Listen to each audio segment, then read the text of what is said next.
اے ایمان والو، اللہ اور اس کے رسول کے حکم پر چلو اور اس سے روگردانی نہ کرو جبکہ تم سنتے بھی ہو،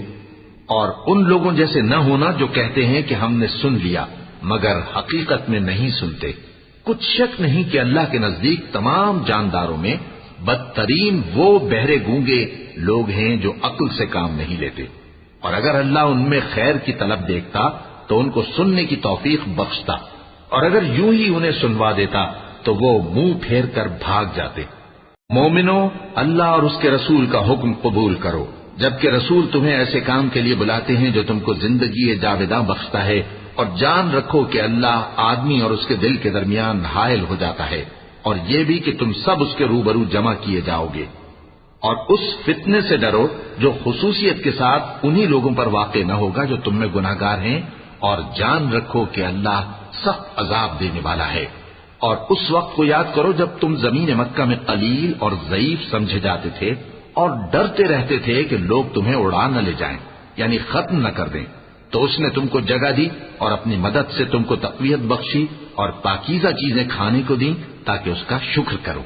اے ایمان والو، نہ تو اللہ اور رسول سے خیانت کرو اور نہ اپنی امانتوں میں خیانت کرو، اور تم ان باتوں کو جانتے ہو، اور جان رکھو کہ تمہارا مال اور اولاد بڑی آزمائش ہے، اور یہ کہ اللہ کے پاس نیکیوں کا بڑا ثواب ہے۔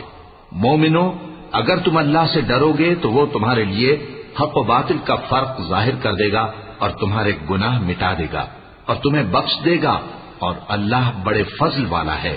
اور اس وقت کو یاد کرو جب کافر لوگ تمہارے بارے میں چال چل رہے تھے کہ تم کو قید کر دیں یا جان سے مار دیں یا وطن سے نکال دیں، تو ادھر تو وہ چال چل رہے تھے اور ادھر اللہ تدبیر کر رہا تھا، اور اللہ بہترین تدبیر کرنے والا ہے۔ اور جب ان کو ہماری آیتیں پڑھ کر سنائی جاتی ہیں تو کہتے ہیں یہ کلام ہم نے سن لیا ہے، اگر ہم چاہیں تو اسی طرح کا کلام ہم بھی کہہ دیں، اور یہ ہے ہی کیا، صرف اگلے لوگوں کی حکایتیں ہیں۔ اور جب انہوں نے کہا کہ اے اللہ، اگر یہ قرآن تیری طرف سے برحق ہے تو ہم پر آسمان سے پتھر برسا